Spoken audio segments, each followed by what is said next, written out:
होगा कि जब इनके पिताजी यानी इनके जब परिस्थिति की हम बात करते हैं तो इनके आंखों से आंसू छलकने लगता है। कैमरामैन से कहेंगे नज़दीक से थोड़ा दिखाया जाए, क्योंकि ये प्रज्ञा गौतम है और ये लगातार जब इनसे हम बातचीत करने का प्रयास करते हैं तो ये रोने लगती हैं। सिर्फ ये रोने लगती हैं, ये सरकार को लेकर, उनकी कमियों को लेकर, इनके ऊपर जो स्थिति और परिस्थिति जो गुजर रही है। एक पिता कमाने वाला 300 या 350 की नौकरी करता है, 6 बहनों को पालता है। मोदी जी सिर्फ जुमलेबाज हैं, वो जुमलेबाजी करते हैं, इसके अलावा कुछ नहीं करते। जो हमें मायावती की सरकार इस बार बनानी है और पूरे विश्वास के साथ हम लोग लगे हुए हैं। देखिए, मोदी हटाओ और मायावती को लाओ। ये जो है इतना अच्छा उनका कानून रहा है, इतना अच्छा उनका व्यवस्था रहा है, इसलिए जो है मायावती जी की ही सरकार हम लोग चाहते हैं। आप रोइए मत, पहले तो आप रोइए मत, आंसू पोंछ लीजिए। हो सकता है कि आपकी वो मेहनत एक ना एक दिन जो आंसू आपके चेहरे से निकल रहा है, आपकी आंखों से निकल रहा है। मेरे साथ वही 6 दलित बेटियां हैं जो लगातार कहीं ना कहीं शिक्षा संबंधित तमाम मुद्दों पर बातचीत करती हैं और इनका भी वीडियो पहले इस चैनल पे पड़ चुका है। हम आपको इनकी स्थिति और परिस्थिति भी दिखा चुके हैं। फिर से हम हाजिर हैं उन्हीं परिवार में। अभी इनसे बातचीत करेंगे और जानने का प्रयास करेंगे कि सामने 2024 लोकसभा का चुनाव है। चुनाव में ये किसे वोट करेंगे, किसे विजयी बनाएंगे। तमाम लोग अपनी अपनी रोटियां सेक रहे हैं। लोग कह रहे हैं कि इस बार मेरी सत्ता, पर देखना यह होगा कि इस बार सत्ता यानी सीट पर कौन होगा। जिस तरीके से लगातार इनके समाज के लोग कहते हैं कि इस बार मायावती को वोट करेंगे, मायावती को समर्थन करेंगे, वह कहीं में क्या मायावती सीट पर बैठेंगी या मायावती प्रधानमंत्री के बनने के काबिल हैं। तमाम मुद्दों पर बातचीत करेंगे और जानने का प्रयास करेंगे और साथ में इनके शिक्षा से संबंधित जुड़ी बातें भी हम जानने का प्रयास करेंगे। ये बताइए क्या नाम है? अंजलि आनंद। अंजलि आनंद जी, ये बताइए इस बार लोकसभा का चुनाव है, आप लोगों को पता होगा, किसको वोट करेंगे? मायावती तमाम लोग, आपके समाज के लोग कहते हैं कि इस बार मायावती को वोट करेंगे। मायावती आखिर ऐसा क्या करती हैं कि उनके आने से शिक्षा सही हो जाएगा, रोजगार सही होगा, आप लोगों के रहने के खाने की तमाम जो व्यवस्थाएं हैं सही हो जाएगी? हाँ, हो जाएगी सही।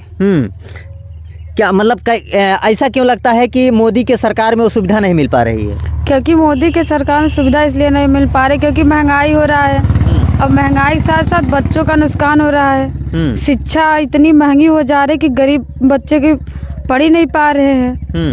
और अभी एग्जाम हुआ जो, उसमें तो घुस ले रहे हैं। तो उसमें बच्चे गरीब जो है वो कहाँ से घुस देंगे? वो तो खाने के लिए खुद ही नहीं पाए तो घुस कहाँ से देंगे? अभी सामने यूपी पुलिस का एग्जाम हुआ है। इसमें कहते हैं कि पेपर लीक हुआ, तमाम धांधलियाँ हुई, फिर से योगी आदित्यनाथ जी ने ट्वीट किया है कि री एग्जाम होगा 6 महीने के अंदर। तो क्या आप लोग संतुष्ट हैं? इस री एग्जाम से संतुष्ट हैं आप लोग कि होना चाहिए? हाँ, होना चाहिए। होना चाहिए। हाँ। और इस सरकार, मोदी सरकार में क्या क्या कमियां हैं? मोदी सरकार में बहुत कमियां, क्योंकि बच्चे अब इतना मेहनत किए थे, अब जो हो जाता उसका पोस्ट वो भी रो रहे हैं, जो नहीं हो पा उसका भी हो जाए, गड़बड़ हो जाए। अब बच्चे आगे पढ़ नहीं पा रहे हैं, इतना पैसा दे रहे गवर्नमेंट को कि कहाँ से वो बच्चे पढ़े। खाने के लिए खुद ही नहीं हो पा रहा है तो पढ़ेंगे कहाँ से आगे? जिसके पास पैसा था वो तो सीटें खरीद लिया था कि हम जो एग्ज़ाम होने के बाद हम यूपी पुलिस में भर्ती हो जाएंगे और हमारे कंधों पे सितारे होंगे।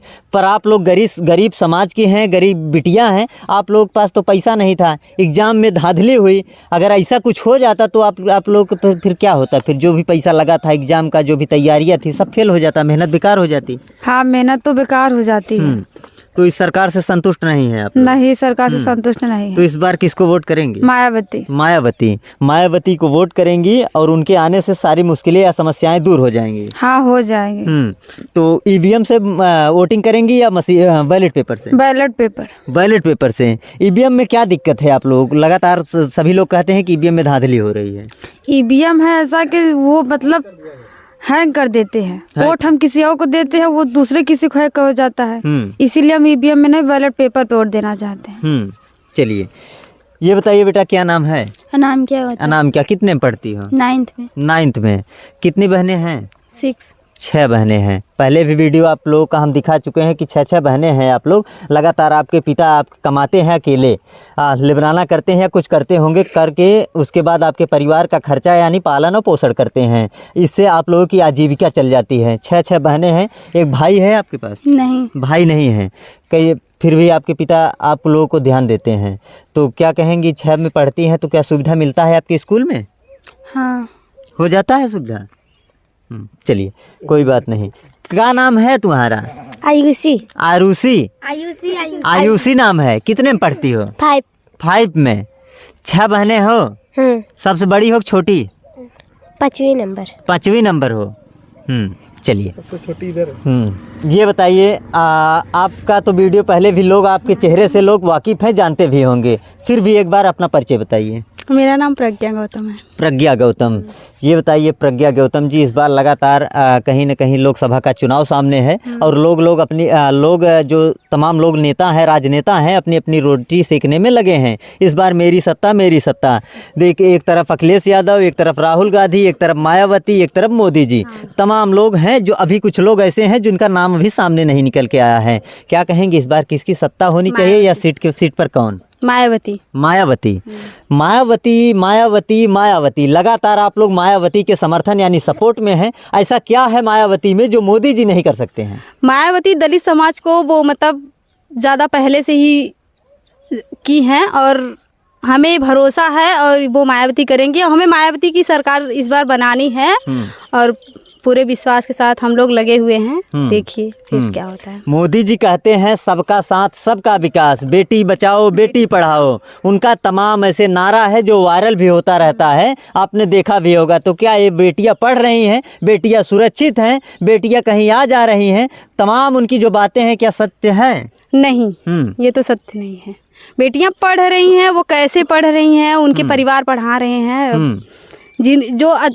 जिसके घर वाले अच्छे मतलब पोस्ट में हैं तो अच्छे पढ़ा रहे, जो उस लेवल के नहीं हो तो नहीं पढ़ा पा रहे हैं। अभी यूपी पुलिस का पेपर हुआ, आपने एग्जाम दिया था? हाँ, मैंने एग्जाम दिया था।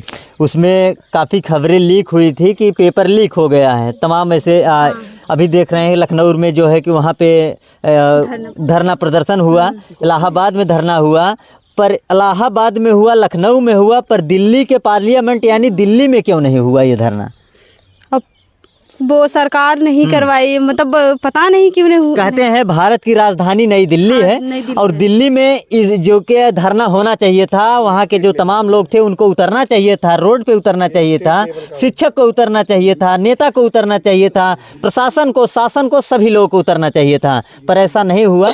क्यों ऐसा नहीं हुआ? ये यूपी पुलिस था, उत्तर प्रदेश में सब जगह हुआ था, पर यूपी था, यूपी है ना। तो ये पूरे भारत की राजधानी तो दिल्ली है। यूपी से क्या मतलब है? उत्तर प्रदेश लखनऊ में धरना किया क्योंकि उत्तर प्रदेश की राजधानी लखनऊ है, इसलिए लखनऊ में धरना प्रदर्शन किया गया। तो क्या कहेंगे, फिर एग्जाम होना चाहिए? हाँ, होना चाहिए एग्जाम। योगी जी ने ट्वीट किया है कि एग्जाम 6 महीने के अंदर होगा। आप लोग संतुष्ट हैं? अब है संतुष्ट, देखिए होगा कि नहीं होगा, अभी तो मतलब कि वो है। अच्छा ये बताइए, इस बार एग्जाम में कितना नंबर की थी? मैंने 90 क्वेश्चन 90 क्वेश्चन किए थे। 90 क्वेश्चन काफ़ी लंबा खींच ले गई थी, काफ़ी दूर तक आपका सफ़र तय हो गया था। फिलहाल उसी में पता चला कि धांधली हो गई, पेपर लीक हो गया। सारे सपने थे, सपने टूट गए, सारे ख्वाब थे, ख्वाब भी टूट गया, सब कुछ बिखर गया। पर समझ में आ रहा था कुछ कि अब आगे क्या करना होगा? हाँ, समझ में आ रहा कि अपनी तैयारी कर रहे हैं। अभी योगी जी ने कहे हैं कि एग्जाम होगा, तैयारी फिर शुरू हो गई।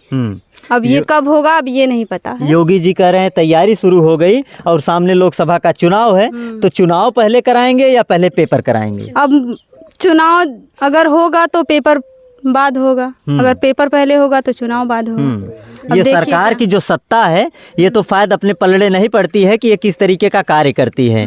एक लोग कहते हैं कि बीजेपी की सरकार है, ये जुमलेबाजी करती है, कहती कुछ है और करती कुछ है, गाती कुछ है, दिखाती कुछ है। पर लगता है कि आपको बीजेपी की सरकार चुस्त और दुरुस्त है? नहीं। ये बताइए, आपके पिता कहाँ हैं? मेरे पापा जी आज नहीं है, वो गए हैं काम पे गए हैं। ये पढ़ाने लिखाने का, रहने का, खाने का सब कुछ खर्चा आपके पिता उठाते हैं, काम करके लाते हैं। अगर आप लोग का पेपर लीक हुआ तो क्या उनका जो सपना था, उनका सपना नहीं टूटा होगा? टूटा है उनका भी, हम लोग का, उनका भी। तो वापिस अगर फिर से कुछ ऐसा होता है, आप लोग जो सोचती हैं अगर नहीं पूरा होता है, तो एक पिता काम पर और 6 बहनों को ऐसे पाल रहे हैं, तो किस हाल में ज़िंदगी गुजर बसर होगी? वो ही कर रहे हैं जैसे भी कर रहे हैं पापा। पापा बाकी और कोई नहीं है? नहीं और कोई। ना अगर एक भाई होता तो एक ये आस होता कि आज एक भाई है और कुछ हमारे लिए कर रहा है।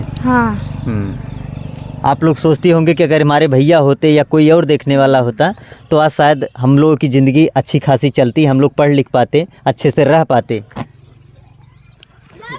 रुकिए शायद आपने देखा होगा कि जब इनके पिताजी यानी इनके जब परिस्थिति की हम बात करते हैं तो इनके आंखों से वो आंसू छलकने लगता है। कैमरामैन से कहेंगे नज़दीक से थोड़ा दिखाया जाए, क्योंकि ये प्रज्ञा गौतम है और ये लगातार जब इनसे हम बातचीत करने का प्रयास करते हैं तो ये रोने लगती हैं। सिर्फ ये रोने लगती हैं, ये सरकार को लेकर, उनकी कमियों को लेकर, इनके ऊपर जो स्थिति और परिस्थिति जो गुजर रही है। एक पिता कमाने वाला 300 या 350 की नौकरी करता है, 6 बहनों को पालता है, पर इतना ही नहीं साहब, ये बहुत मजबूर हैं, बहुत लाचार हैं, बहुत गरीब हैं, बहुत असहाय हैं। इन लोगों की गुजर बसर यानी ज़िंदगी कैसे कटती है। आपको इतना ही नहीं, आपको दिखाऊंगा कि यहाँ 6 बहनें तो फिलहाल 1 बहनें नहीं हैं, यहाँ और लोग हैं जो लगातार सभी लोग रो रहे हैं। मुझे शायद इस मुद्दे पर बातचीत नहीं करना चाहिए था। अभी प्रज्ञा इधर जा रही हैं, अभी इनसे बातचीत करेंगे। इनके आँखों में वो आंसू है, इनके आँखों से भी वो दर्द छलक रहा है और इनसे भी थोड़ा बातचीत करेंगे आखिर कि क्या ये भी तैयारी कर रही थी, ये भी इनका भी पेपर लीक हुआ या नहीं लीक हुआ। ये बताइए, यूपी पुलिस का आपने एग्जाम दिया था? हाँ। ये बताइए, आप रोइए मत, पहले तो आप रोइए मत, आंसू पोंछ लीजिए। हो सकता है कि आपकी वो मेहनत एक ना एक दिन, जो आंसू आपके चेहरे से निकल रहा है, आपके आंखों से निकल रहा है, वो आंसू पोंछने का कार्य आपकी मेहनत कर दे। तो इस पे भरोसा रखिए, मेहनत करते रहिए, जो भी होगा वो ऊपर वाला है, पूरा होगा। तो आपने एग्जाम दिया था? हाँ। कितना नंबर की थी? 120 नंबर 120 क्वेश्चन। हाँ। 120 क्वेश्चन, काफ़ी लंबा रास्ता तय कर ली थी आप। हाँ। सपना जो था, ऐसा लग रहा था कि इस बार हमारा सिलेक्शन हो जाएगा। पर सारे सपने टूट गए। हाँ, उस वक्त क्या गुजरी थी आपके ऊपर जब आपको सुनने को मिला कि पेपर लीक हो गया? बहुत कुछ गुजरी थी। घर वालों के ऊपर, मेरा भी, पापा भी मतलब आसरा लगाए थे कि इस बार हो जाएगा, लेकिन पेपर लीक कर दिए तो क्या करें हम लोग। दोस्तों, जितना आंसू इनके आंखों से छलकता है, उससे कहीं ज़्यादा इनके पिता के आंखों से आंसू छलकता है। पहले भी आपको दिखा चुका हूं कि इनके पिताजी बातचीत न करते हुए ये रोने लगते हैं, सिर्फ अपनी स्थिति और परिस्थिति और बेटियों की शिक्षा और इनकी व्यवस्था को लेकर। आज मैं आपको इनसे इसलिए मिलाया कि सामने 2024 लोकसभा का चुनाव है। आखिर तमाम नेता आते हैं, माई बहन भैया बाबू बिटिया सब कुछ कहते हैं, मगर आज यही वो बेटियाँ हैं, यही दलित समाज की ये बेटियाँ हैं। लगातार इनके पास कोई सुरक्षा, न कोई व्यवस्था, न पढ़ने का, न कोई सुरक्षा, न कोई व्यवस्था है। सिर्फ वोट लेने का है तो तमाम लोग दिखते हैं कि वोट चाहिए, पर वोट लेने के बाद यहाँ कोई नहीं दिखता है। आज ये किस हाल में इनकी ज़िंदगी गुजर बसर होती है। इनके पिताजी अभी तो इस वक्त नहीं हैं, काम पर गए हैं, शायद 300 या 350 की नौकरी करते हैं। शाम को आएंगे तो इनके परिवार में चूल्हा जलेगा। अगर ऐसा नहीं, अगर कमाने के लिए नहीं निकलते हैं तो ये लोग न खा पाते हैं, न जी पाते हैं, न पढ़ लिख पाते हैं। कोई सुविधा या कोई साधन या प्रसाधन नहीं मिल पाता है। चलिए थोड़ा सा सीन दिखाएंगे। इनकी जो स्थिति है पहले भी दिखा चुका हूँ कि यही वो मंजर है जिसमें ये 6 बेटियों के लेकर इनके पिताजी रहते हैं। और यहाँ पे और कुछ इनके चाचा लोग हैं, उनसे थोड़ा बातचीत करते हैं, क्योंकि लगातार उनके चाचा भी कहीं न कहीं कैमरे पर आ चुके हैं और वो भी मायूस हैं। उनसे भी बातचीत करते हैं, आखिर क्या कहेंगे 2024 लोकसभा चुनाव को लेकर और इन बेटियों को लेकर। ये बताइए, क्या नाम हुआ? लालचंद आनंद। ये बताइए, आपकी ये भांजी, कहते हैं कि आपकी बेटियां हुई, तो आज ये जब भी कैमरे के सामने आती है रोने लगती हैं, सिर्फ अपनी स्थिति परिस्थिति, सरकार की कमियां और शिक्षा को लेकर जब इससे बातचीत की जाती है तो ये बेटियां रोने लगती हैं। आज इनके पास शायद अगर कोई होता पढ़ाने लिखाने, इनकी व्यवस्था देखने के लिए, तो शायद आज इनकी आंखों से आंसू नहीं छलकता। आप भी मायूस हैं, तो क्या कहेंगे पहले तो 2024 लोकसभा चुनाव को? 2024 को लोकसभा को चुनाव को लेकर हम लोग तो यही कहेंगे इस बार सरकार बदली जाए और कोशिश ये रहेगी कि हम लोग बीजेपी छोड़ करके जो है बसपा को वोट करेंगे। पहले तो भैया आपको बता दूं, ये दलित समाज से जरूर हैं, पर ये बीजेपी के कोर वोटर हैं। बीजेपी को वोट करते थे, पर अभी ये चाहते हैं कि अब हम बीजेपी को वोट नहीं करेंगे। शायद आप लोगों को विश्वास नहीं होगा कि ये दलित हो करके बीजेपी को वोट करते थे, पर आप ये फाइनल है और ये हकीकत है, ये दलित जरूर हैं पर बीजेपी को वोट करते थे। पर बीजेपी की कमियों से, बीजेपी के कार्यकाल से, बीजेपी के साधन और प्रसाधन से ये निराश होकर के आज ये कहीं ना कहीं बसपा का समर्थन कर रहे हैं और उनके सपोर्ट में है इस बार मायावती की सरकार। जी, मायावती की सरकार। मायावती का कार्यकाल आप लोगों ने साथ देखा होगा, कैसा था? मायावती 4 बार मुख्यमंत्री हैं, 4 बार बने हैं, 4 बार उनका कार्यकाल बहुत अच्छा रहा है। चाहे कानून व्यवस्था हो, लड़कियों की सुरक्षा रहा हो, शासन प्रशासन जो भी रहा है, वो जितना अच्छा उनके कार्यकाल में था शायद किसी मुख्यमंत्री कार्यकाल में नहीं हुआ जो है। इंडिया गठबंधन बना है और उधर अखिलेश यादव पीडीए बनाए हैं। लगातार दावा कर रहे हैं कि आधे से ज़्यादा पीडीए यानी पिछड़े दलित आधे से ज़्यादा हमें सपोर्ट करेंगे। क्या होने वाला है इस बार? देखिए, वो पीडीए बनाए हैं और गठबंधन में है। अभी तो उनका हो नहीं रहा था जो है गठबंधन, लेकिन बाद में एकदम फिर जो है इन लोगों का गठबंधन बना जो है, और सीटों का बंटवारा भी हो चुका है इन लोगों का जो है। तो लेकिन हम लोग नहीं जाएंगे पीडी में। अच्छा। गठबंधन में नहीं जाएंगे। हम लोग जाएंगे तो सिर्फ बीएसपी पर जाएंगे जो है, ओनली बीएसपी। Only BSP. हाँ। तो इस बार मायावती को या जो ताज होगा उनके सर पर लगेगा? कोशिश तो हम लोग की यही रहेगी जो है, मेहनत भी हम लोग करेंगे कि ताज उनके सर पर ही जाए। और मान लीजिए जो मोदी जी हैं सत्ता में है, 2-2 पंचवर्षीय से लगातार सत्ता में है और लगातार दावा भी करते हैं कि कहीं ना कहीं 40 सीटें हम जीत चुके हैं चुनाव से पहले। ऐसा जो उनका दावा होता है, ये ऐसा क्यों कहते हैं? वो दावा जो होता है उनका, वो ईवीएम के नाते होता है। वो ईवीएम से चुनाव अगर न करा कर जो है बैलेट पेपर से करा दिया जाए, वो दावा उनका खोखला हो जाएगा। वो दावा नहीं कर पाएंगे क्योंकि ईवीएम को हैंग करते हैं, ईवीएम में चोरी करते हैं वो जो है, और इसीलिए वो जीतते हैं। मोदी जी तो तमाम सुविधा या व्यवस्था तो कहते हैं कि सबसे पहले कोई सुरक्षा या व्यवस्था या कोई सुविधा होता है तो सबसे पहले हम दलितों में देने का प्रयास करते हैं और कार्य भी करते हैं। जितनी सुविधाएं मोदी जी की हैं वो सारी कागज पर हैं जो है, कागज पर हैं, धरातल पे नहीं। अगर धरातल पर उतर करके देखा जाए या उसके जांच करवाई जाए तब उनको पता चलेगा कि हाँ क्या सही है क्या गलत है। मोदी जी सिर्फ जुमलेबाज हैं, वो जुमलेबाजी करते हैं, इसके अलावा कुछ नहीं करते जो। उधर राहुल गांधी लगे हैं भारत जोड़ो यात्रा में, कह रहे हैं कि इस बार जो है उत्तर प्रदेश में हमारी बात नहीं बनी और उत्तर प्रदेश में मेहनत कर रहे हैं कि इस बार हम उत्तर प्रदेश से अगर निकाल लिए तो हम विजयी हो जाएंगे। अब राहुल गांधी भारत जोड़ो यात्रा पर लगे हैं, इसके पहले भी यात्रा कर चुके हैं वो, और कांग्रेस की सरकार भी यहाँ 70 साल लगभग रही है, 55 साल जो है। तो अगर राहुल गांधी के परिवार वाले या कांग्रेस वाले अगर अच्छा किए होते तो उनका साथ कोई छोड़ता नहीं। सारे दलित जो थे वो सिर्फ कांग्रेसी थे जो है, लेकिन कांग्रेस को छोड़ दिए जो है। अभी तक आपके यहाँ कोई नेतागढ़ आया वोट मांगने के लिए? नहीं, अभी तक तो कोई नहीं पहुँचा है। अभी तक कोई नहीं पहुँचा है। इस बार जवाब क्या होगा फिर? अब नेता लोग आएंगे तो फिर जवाब दिया जाएगा, क्या पूछ करते हैं जो है सब जवाब दिया जाएगा। लेकिन हम लोग जो है बीजेपी को तो नकार चुके हैं। BSP only Mayawati ji. EVM में बैलेट पेपर ईवीएम में धांधली। क्या नाम हुआ चाचा? अवधेश कुमार गौतम। खड़े हो जाइए 1 मिनट। इस बार किसकी सरकार? मायावती की सरकार। मायावती जी ने ऐसा क्या कार्य किया था जो लगातार आप उनके समर्थन में है, या आपके समाज के तमाम लोग, करीबन हम 10 से 12 गांव में सर्वे कर चुके हैं, वहाँ के तमाम लोग जो है लगातार कह रहे हैं कि इस बार जो है कि मायावती की सरकार, सत्ता में मायावती, मोदी हटाओ और मायावती को लाओ। मोदी हटाओ और मायावती को लाओ। ये जो है इतना अच्छा उनका कानून रहा है, इतना अच्छा उनका व्यवस्था रहा है, इसलिए जो है मायावती जी की ही सरकार हम लोग चाहते हैं। उनके ही सरकार में कुछ जो भी भला होता था वो सिर्फ मायावती जी के ही सरकार में होता था। और इतनी भर्तियां हुई, सारी भर्तियां 2018 से वीडियो के पेपर से लेकर के आज तक लीक चल रहा है। और फिर अभी ये भी लीक हुआ है पुलिस की भर्ती। होगी कि नहीं होगी वो तो 6 महीने का टाइम दिया, 6 महीने के अंदर करवा देंगे योगी आदित्यनाथ जी। उत्तर प्रदेश के मुख्यमंत्री योगी आदित्यनाथ जी ने ट्वीट किया है कि 6 महीने के अंदर एग्जाम होगा, तो ये तो फाइनल है कि होगा। अब या चुनाव के बाद पहले होगा या चुनाव के बाद होगा, कब होगा? पहले तो नहीं होगा। अभी पहले तो जो ये कहते हैं योगी आदित्यनाथ जी कहते हैं बीजेपी की जो पार्टी है, बीजेपी इसे मानने के लिए तैयार नहीं थी कि पेपर लीक हुआ है। फिर ये कहाँ से मान लेती है कि पेपर लीक हुआ है?